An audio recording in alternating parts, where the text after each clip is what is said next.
Timothée, c'est un plaisir d'être avec vous une fois de plus. On a un parcours un peu commun lié à cette grande recherche. Et là, on va réfléchir ensemble autour de cette idée de l'arbre, qui est à la fois un modèle et une ressource pour le futur. Et je pense que pour des gens d'une région comme celle-ci, qui englobe, qui est recouverte par ce parc Gruyère Pays d'en Haut, ce sera parfois des évidences parce que c'est une région qui est très très marquée par la foresterie, par les pâturages boisés, par une économie d'alpage où l'arbre est toujours présent. Donc on va comprendre à quel point ce patrimoine-là est important et programmatique même pour beaucoup d'autres régions. Alors, je propose cette réflexion en trois volets. Il s'agit en fait d'une situation urgente. On sait qu'il y a le problème climatique, mais il y a le problème de la biodiversité. Et maintenant, il vient s'ajouter un problème aussi social lié avec cette pandémie. Tout ça, ça tourne autour de la notion de santé, avec une extrême urgence. Et les arbres jouent un rôle à l'interface entre ce problème-là, entre cette situation actuelle et ce que ça peut représenter pour la Terre. Qu'est-ce que la santé de la Terre? Et là, on va parler d'une notion très importante pour comprendre comment fonctionnent les arbres et les forêts et à quel point c'est important de les avoir comme partenaires. C'est la notion d'enveloppe. On va aussi aborder un peu la photosynthèse. Donc, s'il y a une formule chimique, il y a une équation chimique qu'il faut connaître, qui est à la base de la vie, c'est celle-ci. Et ensuite, un troisième aspect qui concerne la Terre, c'est le rôle de la foresterie et le célèbre 4 pour 1000 qui a été formulé lors de la COP 21 en 2015 à Paris. Qu'est-ce que ça représente? Du côté interface société humaine et nature, on a tout le domaine des cultures, de l'élevage. Et là, les arbres sont absolument essentiels dans les projets et les activités de renaturation. Là, on va parler de la loi de Pareto, qui est très, très sympathique pour certains d'entre nous. Les haies et les vignobles, comme exemple, pour prendre d'autres exemples, et les pâturages boisés. Ça nous concerne de nouveau extrêmement, tous ceux qui sont du métier de l'élevage, la production laitière, la production de viande, lorsque c'est des bovins qui sont à l'extérieur. Et la santé de l'homme est importante aussi, où les arbres jouent encore une fois un rôle important, c'est qu'est-ce que ça représente lorsqu'on construit en bois. Je viens d'avoir une description du projet de construction absolument fascinant. Qu'est-ce que ça représente pour les équilibres globaux, mais aussi pour la santé de l'homme. Qu'est-ce que ça représente d'habiter dans du bois? Je vois deux ou trois images où c'est déjà le cas, mais est-ce qu'on peut mettre des chiffres là-dessus? Et que représente la forêt comme environnement lorsqu'on parle de bains de forêt et de reconnexion à la terre? Voilà un peu comment les arbres vont nous accompagner dans cette réflexion et comment on peut avoir vraiment des axes d'action pour revenir à une certaine forme d'équilibre. Et ça dépend seulement de nous si on arrive à retrouver cet équilibre, mais si on se laisse aller, cet équilibre risque de se perdre de plus en plus. Et les arbres attendent pour qu'on les mette en œuvre pour retrouver ces équilibres. Alors, lorsque les grands journaux, là, c'est un journal gratuit d'un grand distributeur de couleur orange, je vais les mentionner, ils ont toujours la même couleur. Ils expliquent qu'à la jeunesse, une petite fille de 9 ans, sur son radiateur, voilà, le réchauffement climatique, c'est trop de mobilité avec des gaz d'échappement, c'est les usines avec des gaz, c'est l'habitat qui dégage des gaz, c'est les transports aériens, des forêts qui brûlent. Et on n'a pas grand-chose d'autre à dire à cette fille que de lui dire ce que tu peux faire, c'est bon, aller à pied ou à vélo comme tu peux, et en hiver, tu maintiens ta chambre pas trop chaude, tu baisses le radiateur pour avoir pas plus de 20 degrés, tu mets un bon pull et puis tu auras fait ta part. C'est assez triste comme perspective d'avenir à la jeunesse à qui on devrait offrir des possibilités d'épanouissement au moins aussi bonnes que celles que nous en avions. Et là, c'est vraiment plus du tout le cas. Ce qui est dommage et dramatique sur cette représentation, regardez l'image, j'ai ajouté un endroit où l'impact solaire est marqué, un endroit où il n'y a rien. Et cet endroit représente en fait l'agriculture qui recouvre actuellement 30% de la surface, des surfaces émergées, élevage et culture labourée, donc, et culture, qui en fait ont pris leur sol à la forêt. C'était des sols forestiers, toute l'Europe était couverte de forêts. Et ce qu'on oublie de dire ici, que trop peu de gens savent, et là il y a la solution de tous les problèmes, c'est que ces sols étaient très riches en matière organique, étaient très fertiles, c'est pour ça qu'on les a pris à la forêt. On sait comme forestier à quel point la forêt est fertile. On en a fait des sols cultivés. Et longtemps, on les a réenrichis avec des engrais organiques, c'est-à-dire en remettant du carbone dans les sols, jusqu'au jour de l'industrialisation où on a continué à mettre des engrais, mais de synthèse, et des engrais qui n'avaient plus de carbone. NPK, il n'y a pas de C dans le NPK, il n'y a plus de carbone qu'on met dans les sols. Et ces sols ont progressivement perdu leur matière organique, leur carbone, leur taux de carbone. Et où est parti ce carbone? C'est une combustion lente qui a envoyé ce carbone dans l'atmosphère. En plus des effets de perte en eau des sols, tous les sols se réchauffent beaucoup plus rapidement. Donc cette immense surface qui était convertie en sol forestier, direction sol agricole artificialisé, c'est des sols qui ont envoyé leur carbone dans l'atmosphère et ils ont aussi contribué au réchauffement climatique. Par exemple, 20% peut-être, c'est difficile de mettre des chiffres. Actuellement, on a ce rapport cette contribution au réchauffement climatique qui est due à cette agriculture artificielle actuelle. Voilà, ce cercle rouge nous dit que les sols ont perdu quelque chose que grâce aux arbres, on peut leur redonner. Et là, c'est un message très intéressant parce que ça va transformer le visage de la Terre si on s'y met. Et en même temps, ça nous amènera une solution au réchauffement climatique, mais en même temps de la biodiversité qu'on est en train de perdre si on continue sur la même route. Donc ça, c'est une image que j'avais déjà dans les conférences il y a une demi-douzaine d'années, même un peu plus. Et aujourd'hui, cette petite fille a grandi, elle a pris forme. Elle s'appelle Greta Thunberg. Elle ne se laisse plus raconter n'importe quoi maintenant. Maintenant, la jeunesse se réveille et est extrêmement demandeuse, extrêmement critique par rapport à ce que le monde adulte est en train de lui offrir. Et cette jeunesse est en train d'intervenir au tribunal international des droits humains de Strasbourg pour attaquer les gouvernements parce qu'ils ne font rien. Voilà ce que déclenche maintenant les démonstrations des jeunes, mais on les sent aussi désemparés naturellement, c'est au niveau juridique, au niveau des démonstrations, mais qu'offrir à la jeunesse du point de vue pratique. Et c'est une série de réponses qu'on va pouvoir leur apporter lorsqu'on va regarder ce que les arbres sont capables de nous aider à faire. Voilà. Concernant la santé de la Terre, on a tout d'abord cette notion de membrane. C'est une découverte très récente en biologie, c'est que la membrane cellulaire, c'est l'organe le plus important de la cellule, beaucoup plus important que le noyau cellulaire. Certaines cellules n'ont même pas de noyau, et ça fonctionne très bien. Le patrimoine génétique est réparti dans le cytoplasme. D'autres en ont, d'autres ont plusieurs noyaux.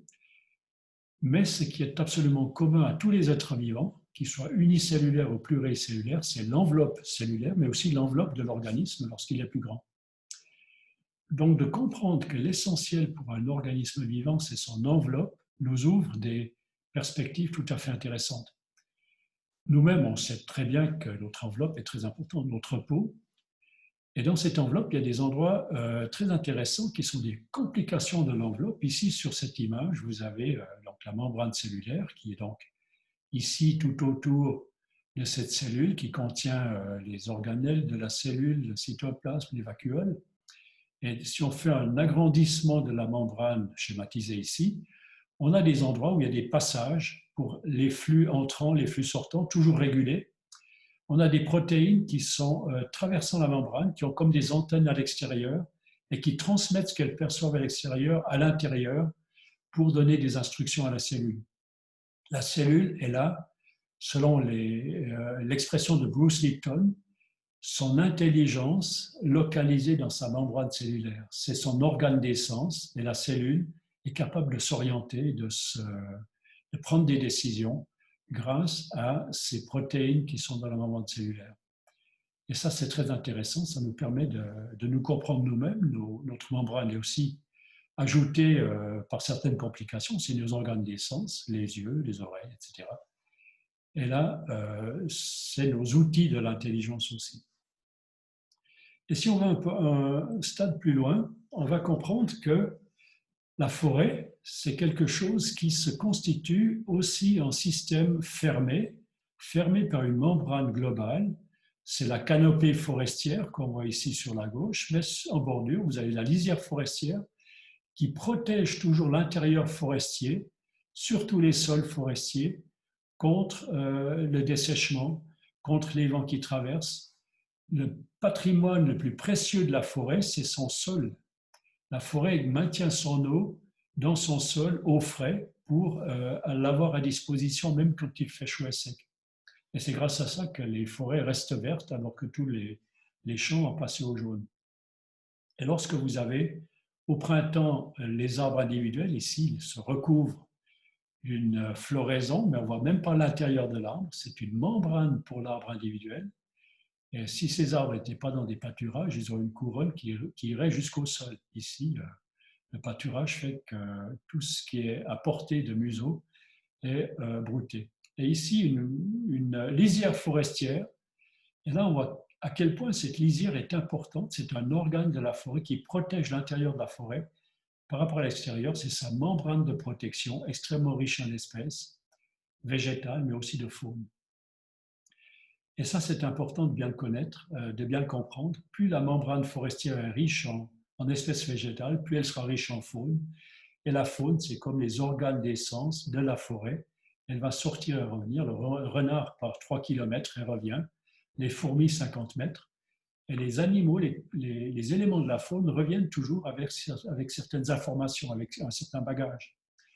Et les déjections de la faune, qui reviennent après s'être approvisionnées en graines ou en fruits, reviennent à l'endroit où ils nichent et vont enrichir la lisière forestière de graines, d'éléments qui viennent d'ailleurs. Donc la forêt peut être comprise comme un organisme avec sa membrane de protection. Et là, on comprend maintenant que l'arbre est à la fois un individu, mais peut être un organe de la forêt qui se constitue la membrane, et la forêt elle-même, c'est un organisme, mais peut être un organe de la Terre dans son ensemble. Et la Terre, à l'origine, se protège de forêts de manière systématique. Toute l'Europe était recouverte de forêts. À l'époque, c'est les forêts dont je vous ai parlé avant, on a pris à ces forêts leur sol extrêmement fertile pour en faire des sols cultivés. Et encore maintenant, vous avez les terres tropicales, heureusement encore recouvertes de forêts.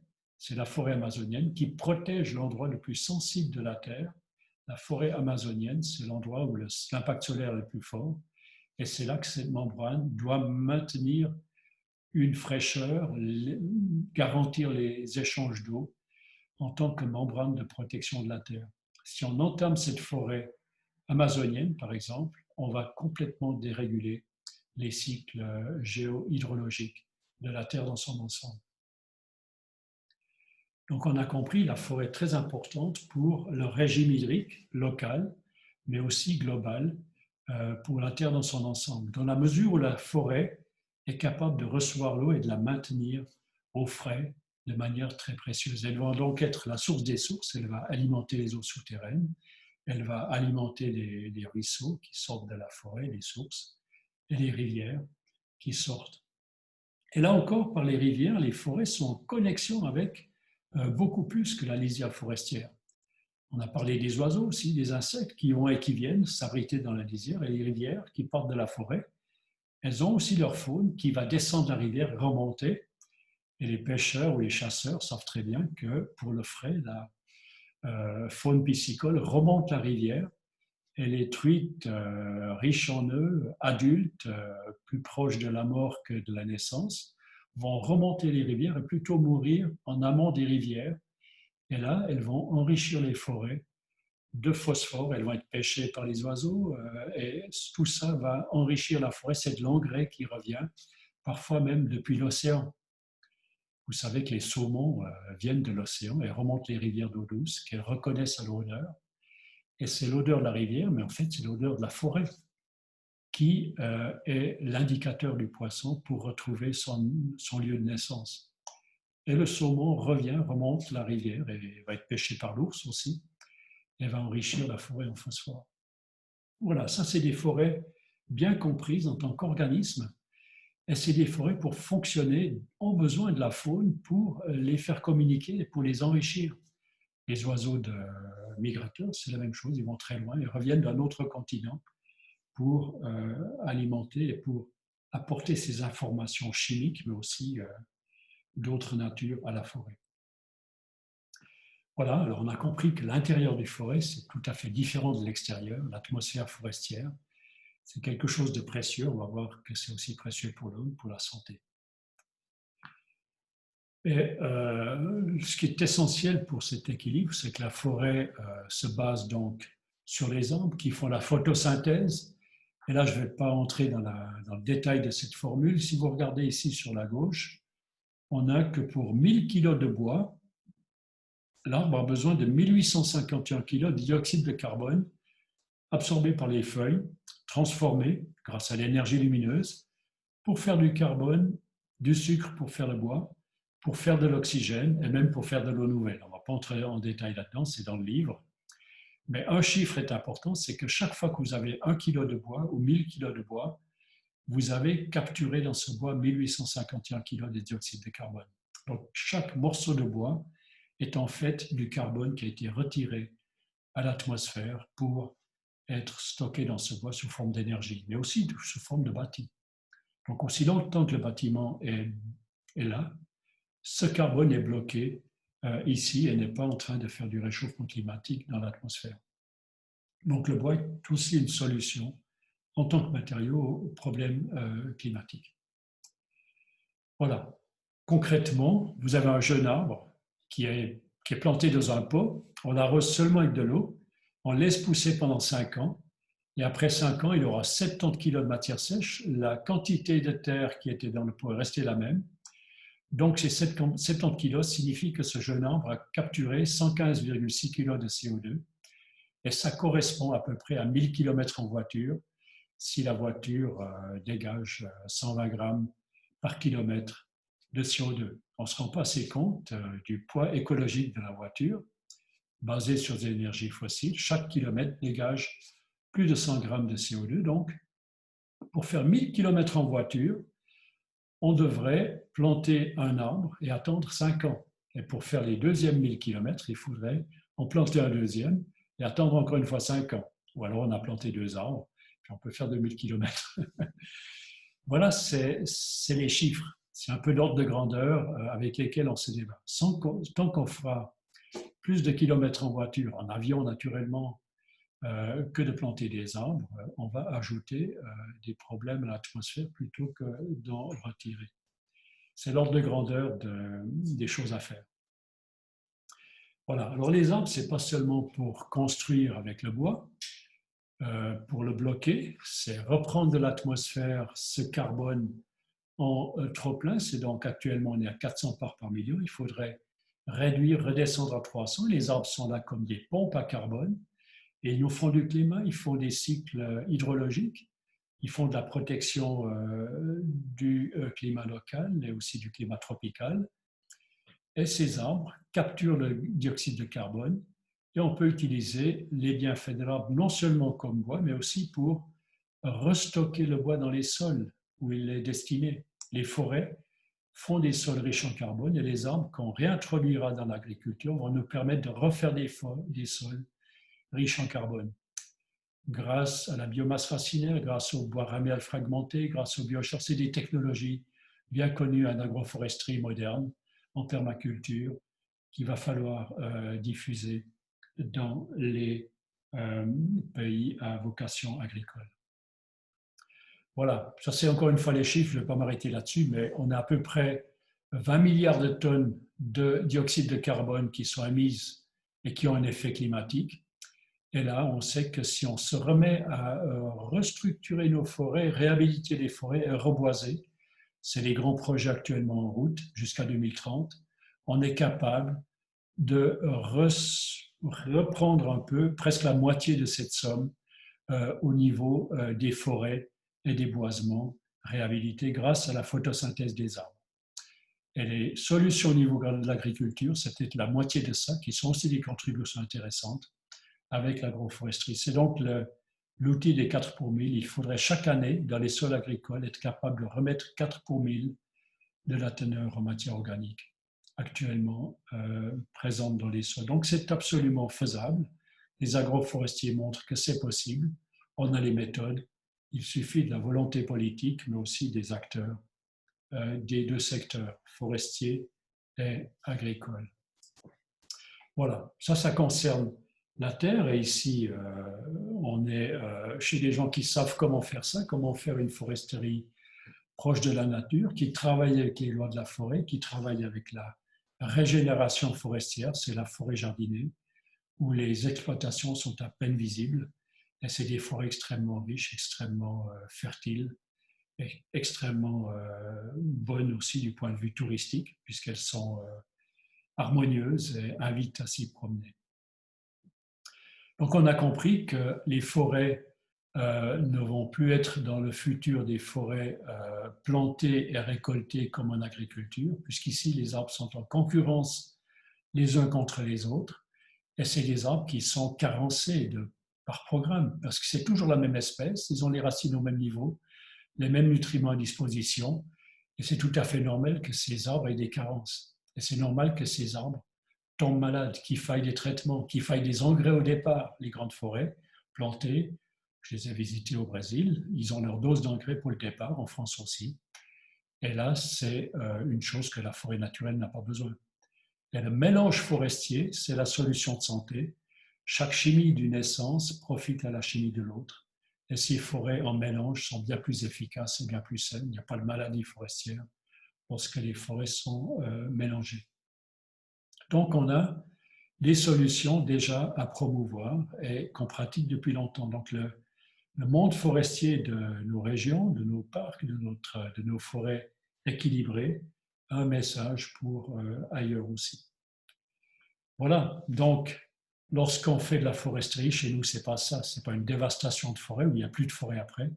Chez nous, c'est plutôt ça, c'est une foresterie douce où l'exploitation n'est même plus tellement le mot juste, c'est une récolte d'arbres qui maintient l'intégrité du système forestier. La forêt reste encore vivante, reste un paravent, reste un acteur des cycles hydrologiques, alors qu'ici, c'est l'érosion qui commence, c'est le soleil qui tape. Et là, c'est difficile pour que ça reparte. Voilà, c'est un patrimoine qu'on a à mettre en valeur, à continuer à pratiquer, à expliquer aussi aux gens qui viennent visiter nos régions et leur dire, voilà, ça c'est une belle foresterie. Et là aussi, chez nous, c'est parfois comme ça aussi, on a des efforts encore à faire.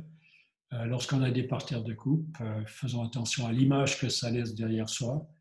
Un arbre abattu naturellement, il s'abat avec ses branches. On n'a pas comme un arbre explosé qui reste dans la forêt. Là, j'entends souvent les gens dire mais c'est pas ce qu'on attend de la foresterie. Là, je pense qu'on peut souvent faire un effort pour que l'image que la forêt gérée laisse derrière elle soit aussi un peu plus ordonnée que ça. Donc c'est important aussi pour les régions qui sont sensibles à la valeur touristique des massifs forestiers. Voilà, et la foresterie du futur, c'est peut-être même ça, contrairement à ce qu'on pourrait imaginer.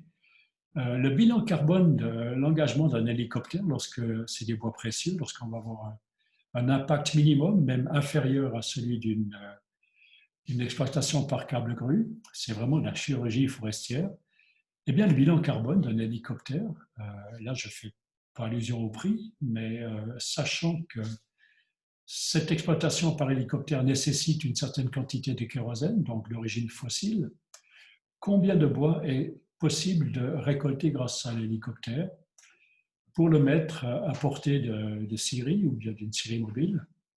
Eh bien, c'est un bilan extrêmement intéressant. Il faut moins de 10% de la valeur énergétique du bois récolté pour le faire avec l'hélicoptère. Donc ici, vous investissez, disons, 5% d'énergie fossile et vous récoltez 95% d'énergie bloquée dans le bâti. Donc ici, il y a des choses intéressantes que nous offrent les technologies modernes. Et c'est des hélicoptères tout à fait intéressants, développés par l'armée américaine, qui ont double palme, qui ne brassent presque pas l'air, qui sont relativement silencieux.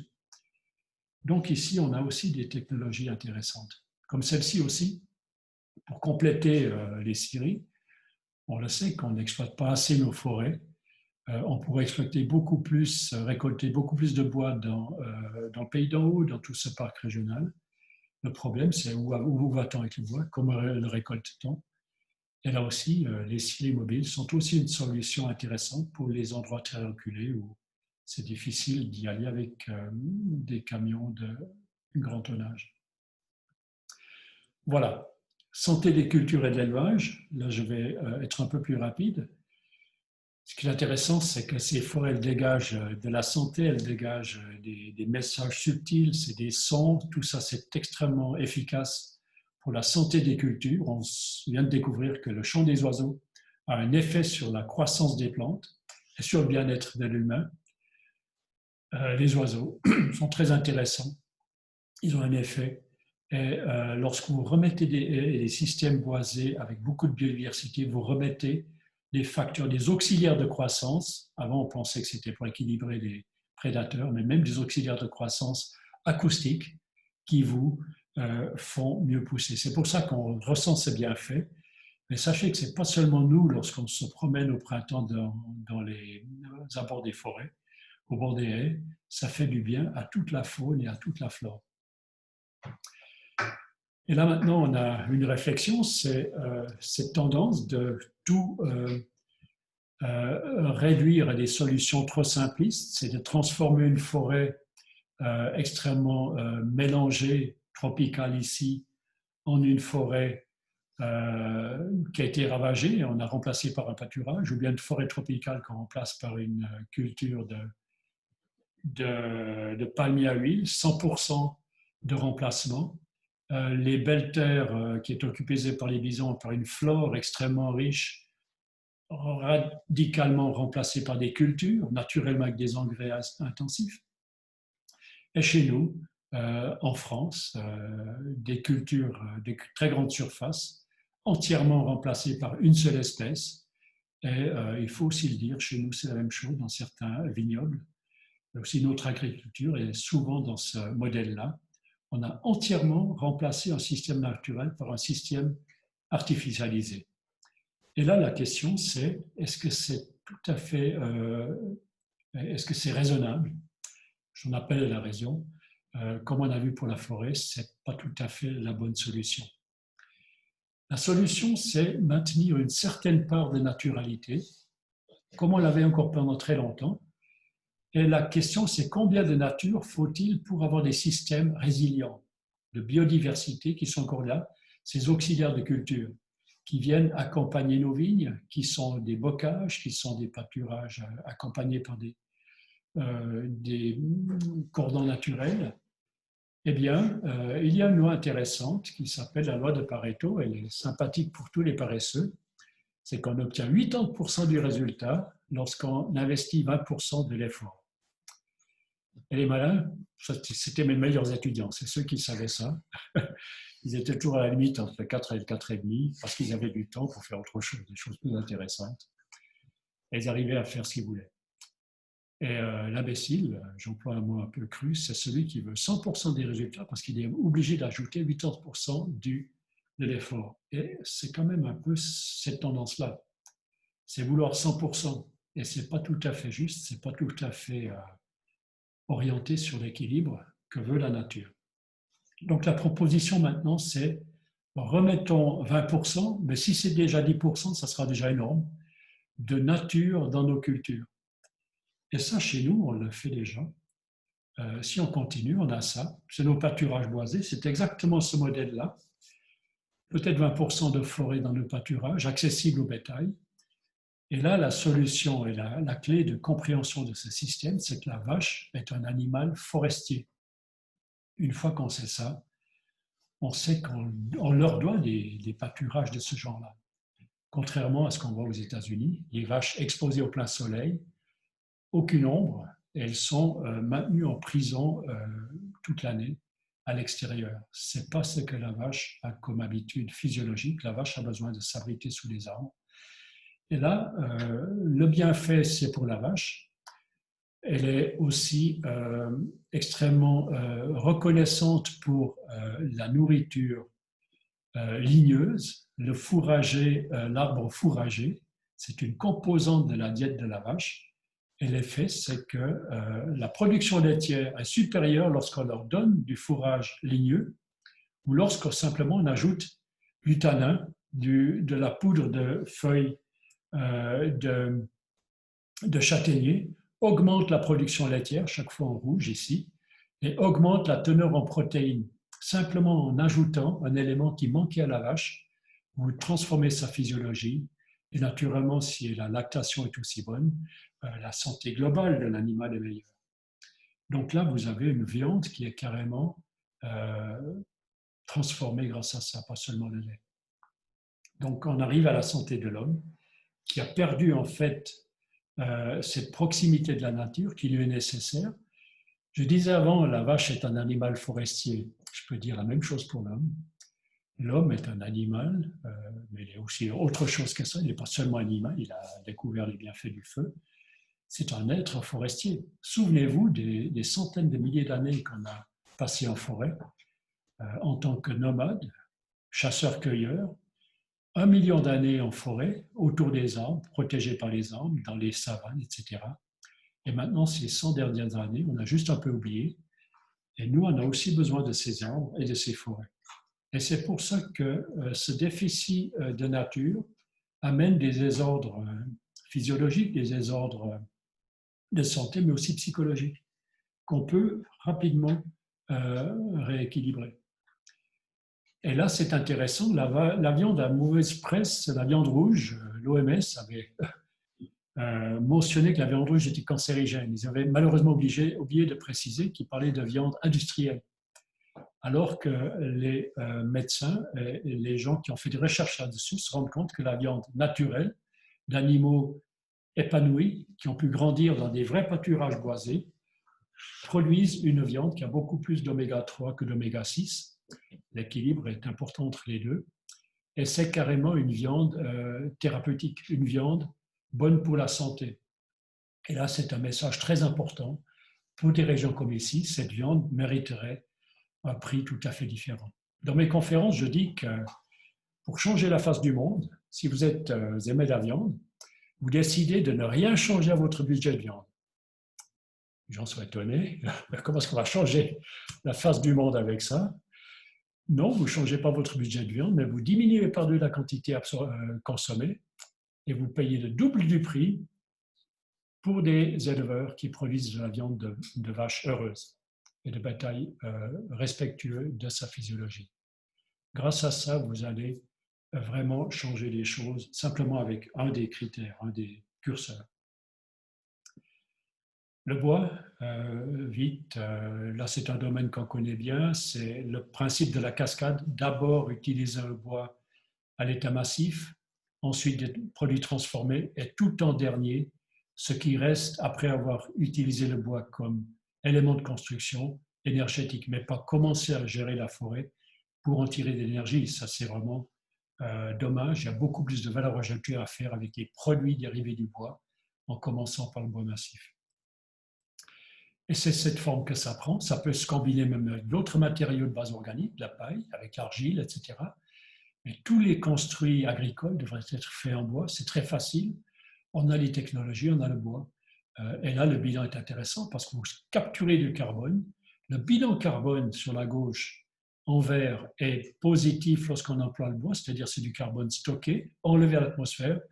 Et lorsqu'on opte pour des matériaux comme, minéraux comme le béton, la pierre, la brique, on a déjà un effet réchauffement climatique, et surtout lorsque c'est des métaux, qui sont nécessaires aussi, mais lorsque c'est plus que du métal, on a encore plus d'énergie fossile nécessaire pour construire en métal.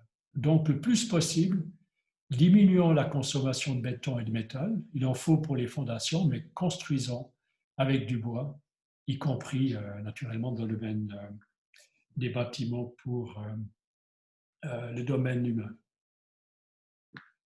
Donc là, on a un patrimoine fabuleux, les savoir-faire extrêmement précieux. Là, ici, vraiment, on est aux premières loges pour savoir-faire de bois, avec le bois, traditionnellement, mais aussi d'une manière moderne. On a vraiment tout le savoir-faire qu'il faut mettre en évidence et montrer qu'on a un bilan global très intéressant. En construisant avec le bois, on fait du bien au climat et on fait du bien à la forêt et à la biodiversité. Et lorsque vous habitez dans du bois, vous avez une atmosphère très intéressante qui est bénéfique au fonctionnement cardiaque. Vous avez un effet calmant lorsque vous dormez dans du bois. L'étude a été faite avec de la rôle, mais ça fonctionne même lorsque c'est des classes en bois, par exemple. Ici, les élèves ne dorment pas. Ils sont même beaucoup plus vivants, mais sont beaucoup moins fatigants, beaucoup moins soumis au stress lorsque c'est des classes habillées en bois.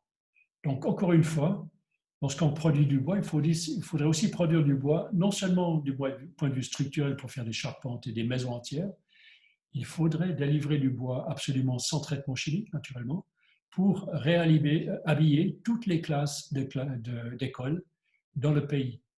Toutes les classes ont besoin actuellement, on le sait scientifiquement, auraient besoin d'être habillées en bois pour le bien-être des élèves et des enseignants. Et c'est du point de vue hygiénique bien supérieur aussi à des revêtements artificiels. Donc là, on a vraiment une mise en application des bienfaits du bois généralisée dans les chambres à coucher, mais aussi dans les salles d'école. Et lorsqu'on parle des projets sur lesquels on a travaillé ici, c'est donc au-delà des bienfaits terrestres du bois, on doit faire jouer les dimensions cosmiques des arbres. Les arbres, ce n'est pas seulement des êtres terrestres. Pour moi, c'est important de le souligner toujours et encore. C'est des êtres cosmiques qui communiquent, qui sont influencés par ces rythmes planétaires, lunaires, solaires et stellaires. Tout ça, ça vit dans les arbres. Et là, on a fait cette magnifique recherche ici, extrêmement exigeante, où plus de 600 arbres ont été analysés, 144 avaient été livrés par le pays d'en haut, les épicéas. Et là, les résultats étaient très intéressants. Je vais être très court ici, mais les différences étaient toujours très fortes entre juste avant la pleine lune, en jaune, et juste après la pleine lune. 3 jours et demi avant la pleine lune et 3 jours après. Et ça continuait comme ça, mois après mois. Des tas de découvertes ont été faites ici, mais un des éléments clés, c'est de montrer que le meilleur bois de construction s'obtient en lune décroissante, en lune descendante, mais le meilleur moment, c'était vraiment juste après la pleine lune, dans les 3 premiers jours et demi. Donc ici, on a des clés qui sont vraiment signées Pays d'en haut, signées Parc Gruyère régional, Gruyère Pays d'en haut. Vous avez ici un patrimoine scientifique qui vous aiderait à mettre en valeur cette dimension cosmique des arbres. Voilà, on a fait des essais aussi sur la résistance à l'absorption d'eau par ces bois. Tout ça, c'est présenté dans le livre au détail. Donc les forêts, c'est ça, c'est la dimension terrestre, cosmique, c'est aussi la qualité de l'air forestier, c'est l'ionisation de l'air, la charge électrique des forêts, surtout lorsqu'il y a des cours d'eau, des cascades. Tout ça, on peut mettre en valeur. Et maintenant on est en train de mettre en place des forêts santé. J'ai accompagné la mise en place d'une forêt santé en France, la première, près de Bordeaux, dans les Landes. Ici, ce serait une invite que je vous fais volontiers, mais mettez rapidement une forêt santé en place pour le pays d'en haut, pour ce parc où les gens viendraient passer 2, 3 semaines et tous les jours, ils vont passer un certain moment. Et ici, ensemble avec des médecins, on en parle dans le film qu'on vient de sortir sur la puissance de l'arbre, accompagner ces patients qui viennent en tant que touristes, mais qui auraient un accompagnement médical pour mesurer les bienfaits de la forêt, comme le font déjà des millions de Japonais, accompagnés par les médecins. Donc là, c'est une très jolie opportunité que vous auriez. Vous avez les forêts, vous avez l'eau, vous avez le cosmos. Il suffit de trouver des médecins qui participent à ça. Voilà, c'est ce que je voulais partager avec vous. Je crois que vous êtes bien partis pour faire des jolies choses avec les arbres. Merci pour votre invitation. Merci beaucoup, Ernst Surge, pour ce tour d'horizon fascinant, très complet toujours. Votre faculté de tout relier m'émerveille, quoi. Parce qu'on a grand besoin de ça, donc c'est chouette. Et puis de nous amener aussi ces solutions très concrètes, de l'optimisme face aux enjeux planétaires, notamment en valorisant le bois. Et c'est vrai que nous sommes très riches et voilà, on a beaucoup à faire, mais vous nous ouvrez de nouveaux univers où on voit qu'on aurait tellement plus à faire. C'est formidable. Voilà, je dirais, nous, on est, pour les gens qui ne nous connaissent pas ou pour M. Surcher, on est vraiment très, très heureux de l'évolution. Ça a été très long à démarrer, mais qu'on a aujourd'hui avec la plantation d'arbres fruitiers, d'essences naturelles dans l'habitat construit. Et puis, on va s'attaquer à les haies aussi. Il y a vraiment des choses qui auraient été impensables il y a une dizaine d'années ou 20 ans qu'on fait maintenant, que les agriculteurs font dans nos régions. Donc, c'est vraiment encourageant. Et on va se pencher sur les lisières. Et Jacques Friot nous signale qu'un marché de carbone est en train de se mettre en place. L'agriculture pourra y tirer son épingle du jeu. Voilà, c'est vrai qu'on aura encore tellement de sujets à débattre avec vous, M. Tsurch, mais on va continuer entre nous, pas aujourd'hui, mais au cours des semaines, des mois qui suivent. On a plein de gens motivés, intéressés, et on espère avoir l'occasion encore de profiter de votre clairvoyance et de vos connaissances. On vous remercie beaucoup pour votre conférence ce soir.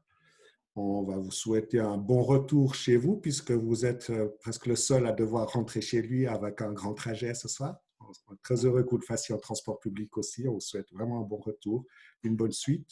Et puis pour nos auditrices et auditeurs, on vous rappelle la prochaine conférence, ce sera le 2 février.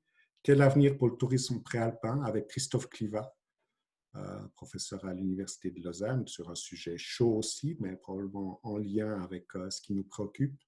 Et puis, vous pouvez nous suivre. Je pense que pour vous, c'est évident puisque vous êtes là par notre site Internet, sur ces conférences, sur différents sujets qui sont traités par le parc. Vous pouvez aussi vous abonner à notre Objectif Parc, notre newsletter, comme on dit, une dizaine de fois par an. En tout cas, vous la recevrez. Merci beaucoup à tous pour votre présence, votre écoute. Merci, M. Tsurch. Merci à Florent pour la logistique et bonne fin de soirée à tout le monde. Merci beaucoup.